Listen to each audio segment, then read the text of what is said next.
मुनि श्री, मेरा प्रश्न यह है कि इस श्लोक में जो कोर्ट वगैरह हैं वो गुनाहगार को इसलिए सजा देते हैं कि उसको उसमें सुधार हो जाए, वो ठीक हो जाए तो ठीक है, उसकी सजा माफ हो जाती है। लेकिन जो कर्म है वो अपना फल किस ध्येय को लेकर देता है।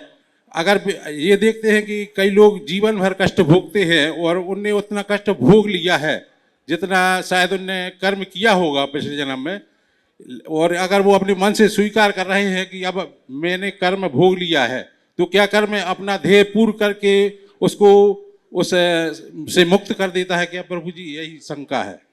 बहुत अच्छा सवाल आपने किया। देखिए, लोक का कानून और कर्म का विधान। लोक में कानून अपराधों की सजा देता है और कर्म का विधान पापों की सजा देता है। अपराधी का अपराध सिद्ध होने पर अदालत में उसे दंड दिया जाता है और निश्चित रूप से दंड का उद्देश्य उसमें सुधार और औरों को प्रेरणा है। कर्म का विधान थोड़ा अलग है।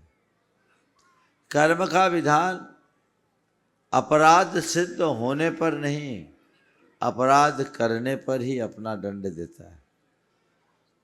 हाँ, एक व्यवस्था कर्म विधान में है, कर्म सिद्धांत में है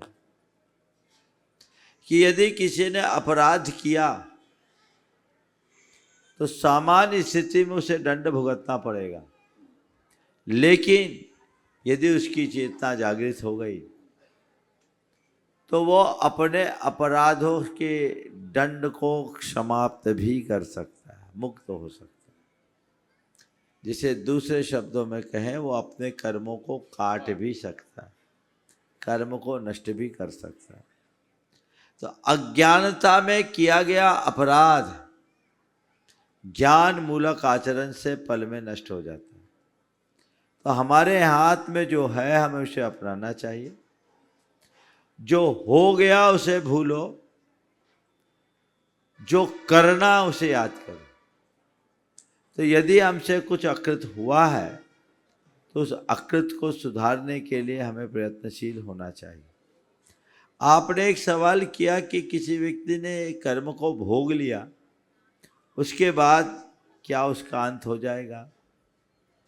हो सकता है, बशर्ते वो दोबारा पाप के बीज न बोए। पर संसारी प्राणी की दशा है कि वो जितना कर्म भोगता उससे ज्यादा बांधता भी जाता है।